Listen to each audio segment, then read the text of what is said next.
Convido os amados irmãos que abram a palavra de Deus em Romanos, capítulo 1.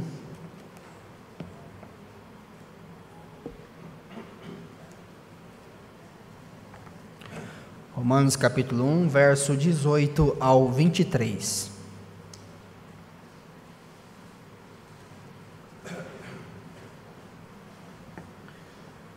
Romanos 1, 18 ao 23. Assim diz a palavra do nosso Deus: A ira de Deus se revela do céu contra toda a impiedade e perversão dos homens, que detêm a verdade pela injustiça. Porquanto o que de Deus se pode conhecer é manifesto entre eles, porque Deus lhes manifestou. Porque os atributos invisíveis de Deus, assim o seu eterno poder, como também a sua própria divindade, claramente se reconhecem desde o princípio do mundo, sendo percebidos por meio das coisas que foram criadas. Tais homens são, por isso, indesculpáveis, porquanto, tendo conhecimento de Deus, não o glorificaram como Deus, nem lhe deram graças.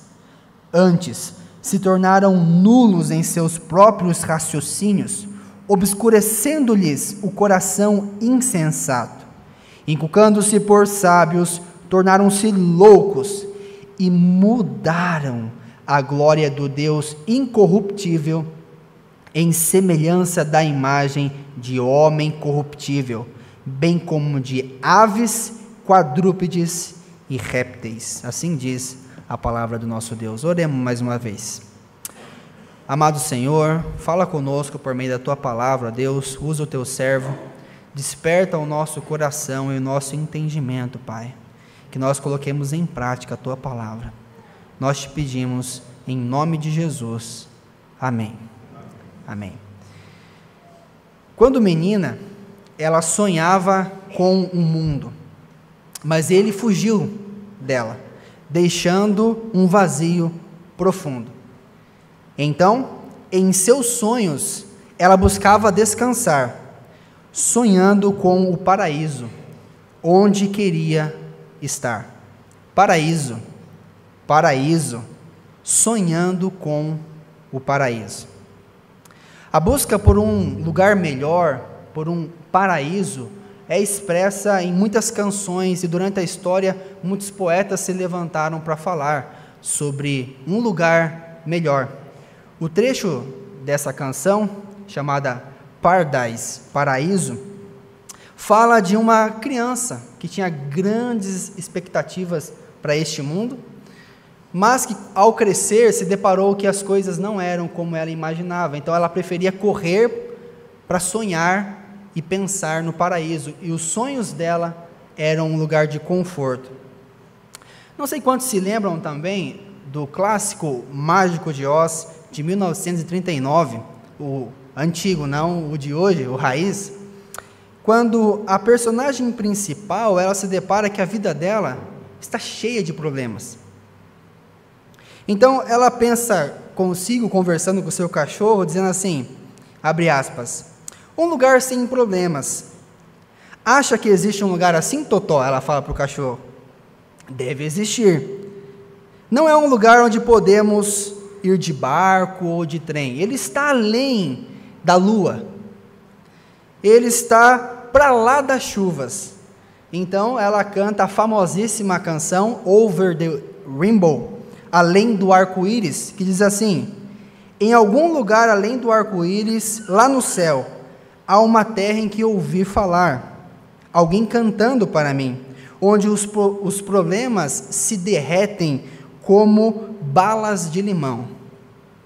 Se você me procurar, um dia você vai me achar lá, ela diz na canção. Essas canções, irmãos, e essas expressões culturais de que existe um lugar melhor do que este que nós estamos, revela no nosso coração que nós queremos estar no paraíso, que nós queremos estar em um lugar perfeito. Se eu perguntasse aqui para as crianças e para vocês, quem quer ir para o paraíso? Todos diriam, eu eu quero ir para um lugar perfeito. Mas a questão é, será que você merece estar no paraíso? Você não merece, nós não merecemos. Crianças, vocês não merecem ir para o paraíso. Ninguém aqui merece estar no paraíso. Por mais que nós desejemos isso e cantemos isso, e essas músicas enchem o nosso coração com esperança, mas nós não merecemos estar no paraíso.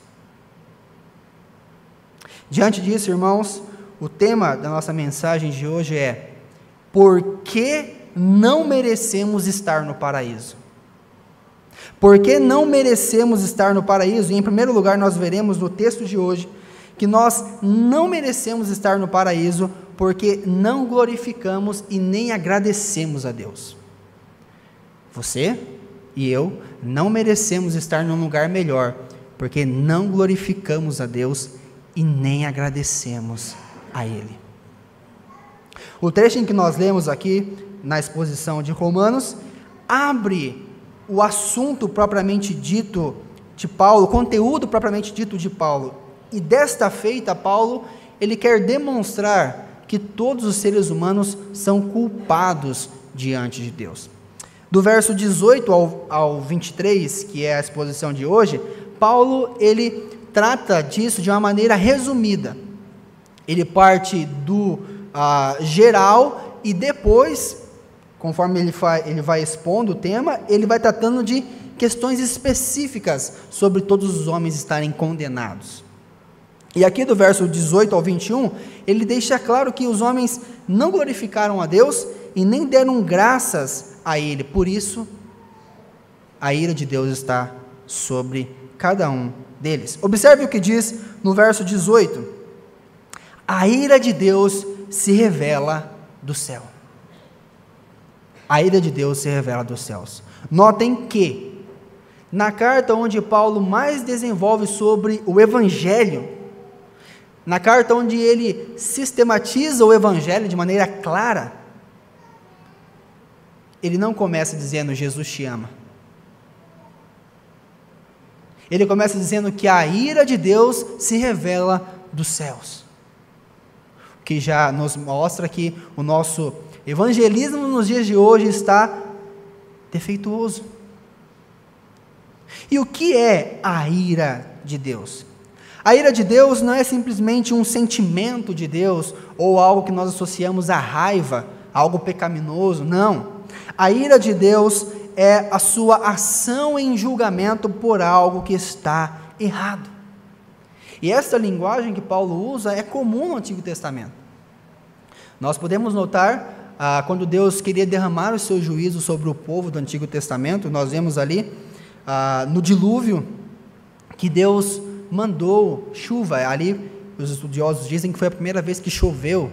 Também a terra se fendeu, saiu água debaixo da terra. Também nós vemos na Torre de Babel Deus revelando o seu juízo. A palavra de Deus nos diz que Deus se inclinou para ver o que estava acontecendo. Desçamos e confundamos esse povo. Em Sodoma e Gomorra nós vimos a ira de Deus cair sobre aquele povo. Também na entrada da terra prometida nós vemos o juízo de Deus sobre os habitantes ali daquela terra. Quando Josué vai conquistar certa região, Deus manda pedras dos céus para ajudá-los. Já ali, o povo na terra, nós vemos o profeta Elias, quando Deus manda fogo do céu para consumir o holocausto, simbolizando o seu juízo contra aqueles que não estavam crendo no Senhor. Quando a gente adentra os profetas, nós vemos que essa linguagem de juízo de Deus vinda dos céus, não é algo simplesmente, um dia Deus virá e julgará vocês, mas é algo constante, que o povo, à medida que desobedece o seu Deus, eles iam para o cativeiro, Deus os matava, e Deus enviava outros povos para exercer o seu juízo, e aqueles povos, por serem maus, Deus também exercia o seu juízo neles. O que foi Jonas, senão um profeta indo até Nínive para dizer: do céu Deus revela a sua ira. Já no Novo Testamento, A ira de Deus está ligada, tem o mesmo sentido, mas ela está ligada à sua manifestação de vingança final no último dia. Os profetas do Antigo sempre deixavam algo claro de que, olha, no último dia ainda será pior.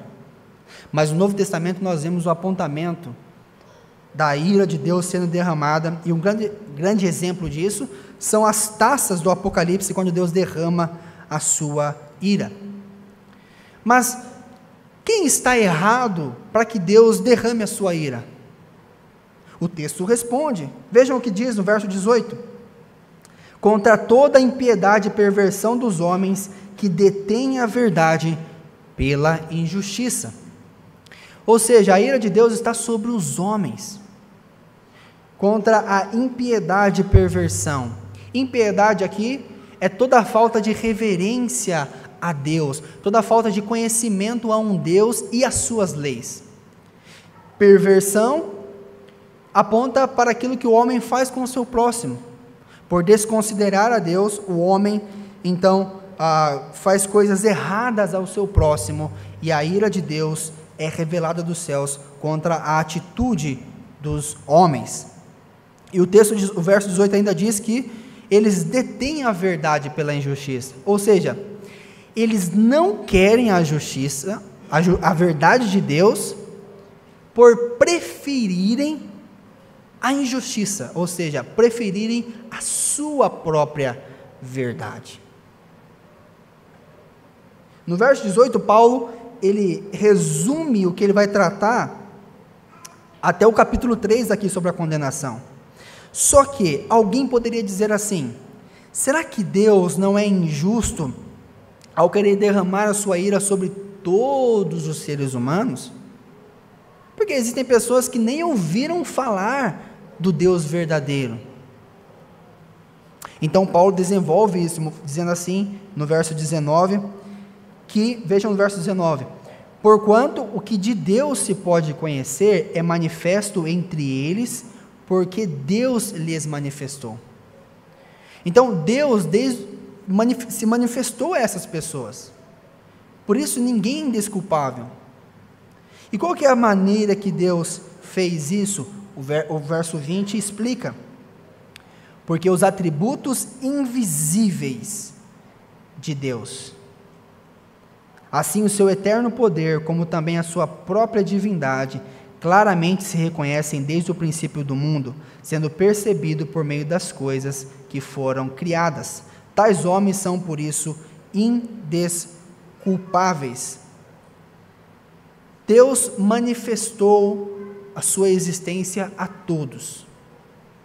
Entre eles, na consciência do homem, ele sabe que existe um ser superior. É por isso que ele não se contenta com a natureza. Em qualquer lugar, em qualquer tribo, haverá adoração a alguma coisa. Porque Deus deixou esse conhecimento intrínseco no homem.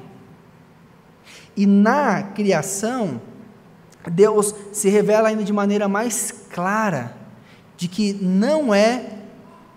que o Deus verdadeiro não é algo que deve ser inventado pelos seres humanos. Olha o que o texto diz, que os atributos invisíveis de Deus. A palavra de Deus sempre se refere ao Deus verdadeiro como Deus, Deus mesmo, ninguém jamais viu. João 1, capítulo 1, verso 18. Ao Rei das eras, o único, imperecível, invisível. Aquele que é invisível, Hebreus 11, 27. Ou seja, a natureza demonstra que o Deus que a criou não pode ser visto. Tamanho o seu poder e a sua grandeza. O texto ainda diz mais, diz que esse Deus invisível revelou o seu eterno poder e a sua divindade. A criação, a gente não precisa desenvolver muito sobre isso, mas se você olha para a criação, você tem que pensar que alguém muito poderoso, somente alguém muito poderoso poderia criar algo do nada. O que os filósofos debateram sobre qual é o motor primeiro de todas as coisas. Qualquer pessoa que pense um pouquinho sobre isso entenderá que tem que ser alguém muito poderoso para criar do nada. Tem que ser alguém muito poderoso para sustentar o sol no céu ou a terra. A palavra de Deus nos diz que Deus, ele estende o norte sobre o vazio e suspende a terra sobre o nada. Então isso aponta para uma divindade grande, maior, que não pode ser medida ou vista por qualquer pessoa.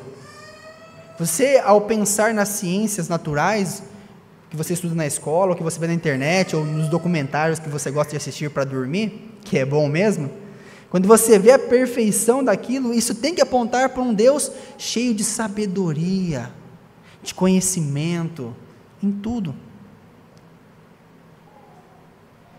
E a conclusão é que tais homens são indesculpáveis, porque o verso 21 nos deixa claro: porquanto eles, tendo conhecimento disso, não glorificaram a Deus, nem lhe deram graças. Os seres humanos não merecem o paraíso porque, ao verem a criação falando de um Deus grande, eterno e magnífico, não dão crédito a Ele. Eu e você não merecemos o paraíso porque, ao vermos esse Deus poderoso, divino, invisível, é um paradoxo mesmo, porque você percebe Ele, mas não o vê, porque Ele é muito poderoso. Nós não damos o crédito a Ele, nós não o adoramos, nós não o exaltamos. E ainda pior, nós não agradecemos a Ele pelas coisas que temos.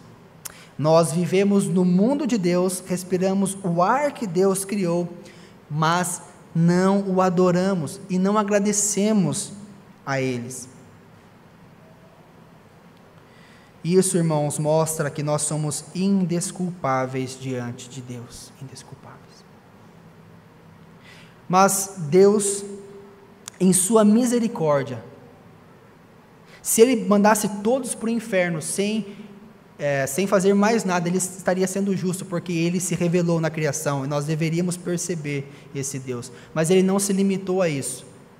Ele, graças à sua misericórdia, Ele escolheu um povo, e por meio desse povo Ele revelou a sua palavra, a sua vontade de maneira mais específica, e registrou em um livro para nós, de maneira que nós pudéssemos entender como nos livrar da ira deste Deus. Porque, embora a criação aponte para um Deus, esse apontamento da criação não desenvolve como ter um relacionamento pessoal com esse Deus. Mas Deus, por sua misericórdia, revelou-nos a sua palavra e prometeu que um dia estaria conosco. Perceba a beleza disso? Deus prometeu que um dia estaria conosco. E assim foi.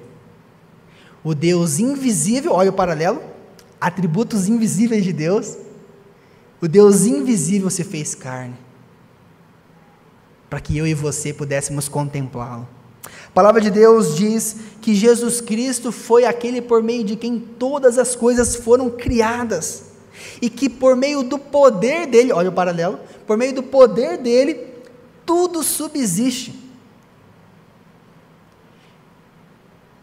E foi em Jesus, seu Filho, que Deus derramou a sua ira na cruz, para que todo aquele que nele crê, não morra, não receba a ira de Deus, mas tenha a vida eterna. Nós não merecemos o paraíso, irmãos, mas pelos méritos de Jesus Cristo, nós entramos no paraíso. Pelos méritos do Senhor Jesus Cristo, se partirmos hoje, Jesus nos diz: hoje te digo que estarás, em verdade te digo que estarás comigo hoje no paraíso. E é somente por meio disso, irmãos, que nós alcançamos essa graça de Deus.